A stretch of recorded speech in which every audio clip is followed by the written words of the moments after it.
every time I film, that kid across the street is all of a sudden just shows up out in front of my house, guaranteeing that the dog's going to bark. He's actually in my driveway right now. I don't know how it happens. Anyway, hello and welcome back to Bookish, and welcome back to Saturday Hodgepodge, my weekly wrap-up of bookish things, booktube things, and happy Boxing Day to my viewers in countries that celebrate Boxing Days. Always nice to know there's a whole day set aside to celebrate the sweet science of boxing. Yeah, I know it's not about boxing. Anyway, despite what the show card says, I want to start off going backwards by recommending some channels and some videos to you. I'm doing this time first because one of the things I notice is, if you ever look at your analytics, is that people have a tendency to stop watching your videos after a certain period of time. So I thought I'd do the recommendations up front. The first recommendation I want to make is to another video of recommendations, and that is a video made by Noah over at Everybody Who Reads Must Converse, and the title of that video is "Why Does This Happen? Community Question Clickbait number 2, series number 2, I think." And in that video, and I'll spoil the surprise because I want you to understand what it's about. In that video, Noah lists, I think, 5 channels that are kind of new to him, channels which he's discovered that he thinks are great and need more subscribers. And I've checked out all of them. I've subscribed to all of them, and I agree 100% with Noah. As a matter of fact, I'm going to recommend one of their videos here in just a second.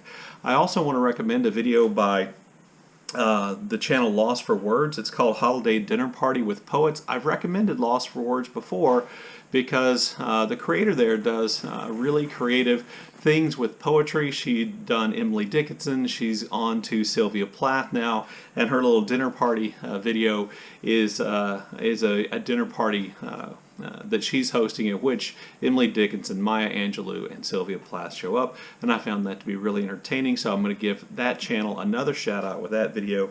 And then finally, one of the new channels I found thanks to Noah is called The Font, and I just laughed yesterday so much at watching the I think it's called the Bookish Nativity tag or something like that, and in which you choose characters to represent the various figures in the Nativity, and the opening couple of minutes of that are fall down funny, as is the blooper stuff at the end. So I'll leave links to all those channels and all those videos down below, and hopefully you'll get a chance to go over and watch it and check some of those channels out, and hopefully maybe even subscribe. I've kind of gotten this habit here of doing kind of shorter tags on Saturday, or maybe it's not a habit, I've only done it twice, but anyway, of doing shorter tags on Saturday, and I really like it. I was tagged by Britta to do the Gifts of Reading tag. The tag was created by Anna over at Books on the Go. I'll leave links to Britta's version of the video and the original down below. I saw that Steve Donoghue did this tag yesterday, and Shawn the Book Maniac did this tag yesterday. I'll try to remember to leave links to their channels down below as well. And there are only really 5 questions, so I thought this is kind of perfect for a Saturday. And so I'm just going to do that tag really quickly. As always, I have the questions on my phone. Question number 1, what is your favorite book to give as a gift? A lot of people have done the tag of express reservations about giving books as gifts. And I have the same reservation. So this, I almost didn't do the tag because I couldn't think of an answer. And then I remembered that if I don't think about Christmas gifts, I actually have an answer. And that is Strunk and White's Elements of Style, which is probably one of the more famous kind of writing style guides that's ever existed. And the White in the title is E.B. White, the author of Charlotte's Web and Stuart Little and things like that. And I usually give that, or for a while I was giving that as a graduation from high school gift for students going into college. So they had at least one, decent, I think, style guide for writing papers when they got to college. By the way, there's usually some money or a gift card involved too. I don't want you to think I was just giving them this boring kind of manual style book. And I found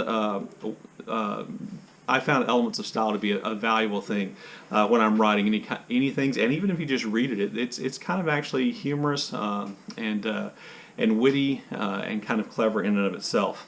Not that many people are going to read it, but that was my answer to a book I like to give as a gift. I think that would qualify. Number 2, what is a memorable book you have received as a gift? And I've mentioned this before, but that would be the box set of paperbacks that my mom gave me of The Hobbit and The Lord of the Rings.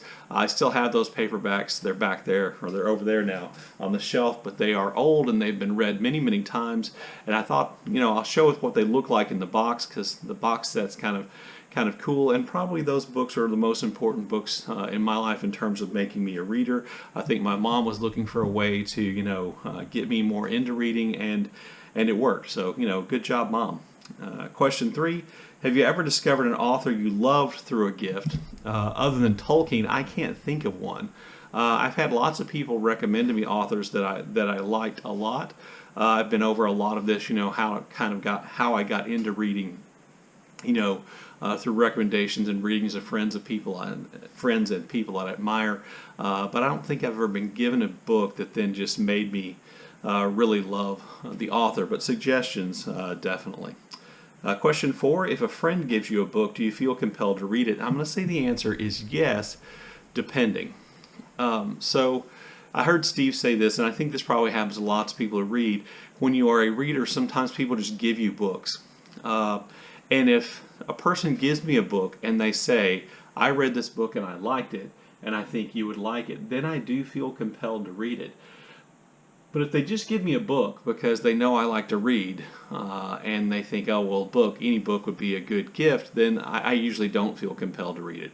I have gotten a number of books like that, including sometimes just a book with a book gift card in it, as though the book really is. It's just kind of like the carrier for the gift card, which is fine and nice, and I appreciate all those gifts. But I feel a lot less obligated to read a book under those circumstances. Fortunately, I guess fortunately, weirdly, I'm going to say fortunately, I don't have a lot of book people in my life. I don't have a lot of people who give me actual books, gift cards to buy books, yes, but actual books. So it doesn't happen that often. But when it does, if somebody says they read the book, they liked it, they think I would like it, and they give me a copy of the book, then I do feel compelled to read it.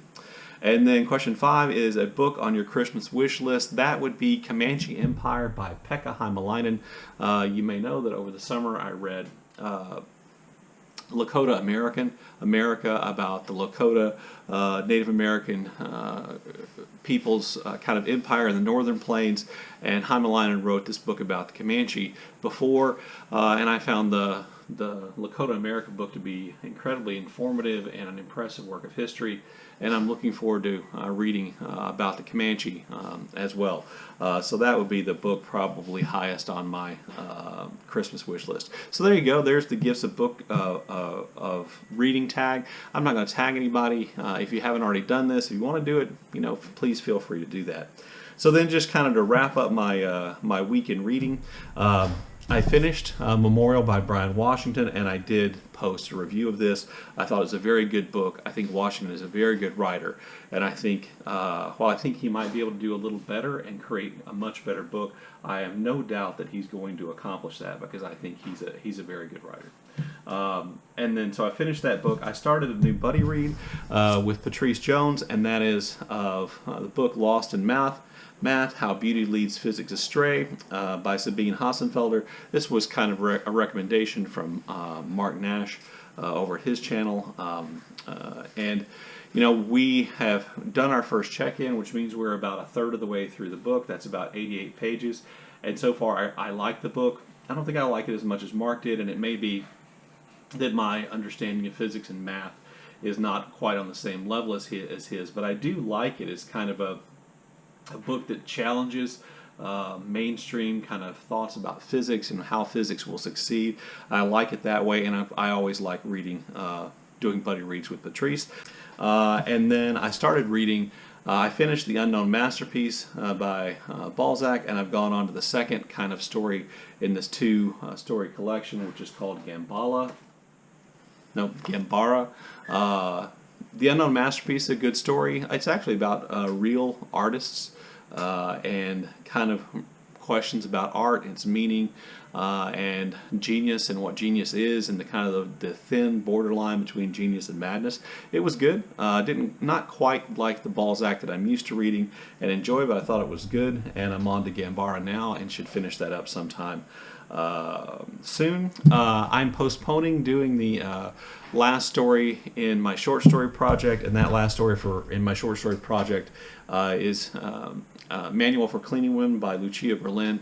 I'm going to put the video for this off to the 27th, because so far I've forgotten to mention any of my Saturday Hodgepodge videos, and the video should have gone up on Christmas Day, which is the 25th. That seemed awkward too.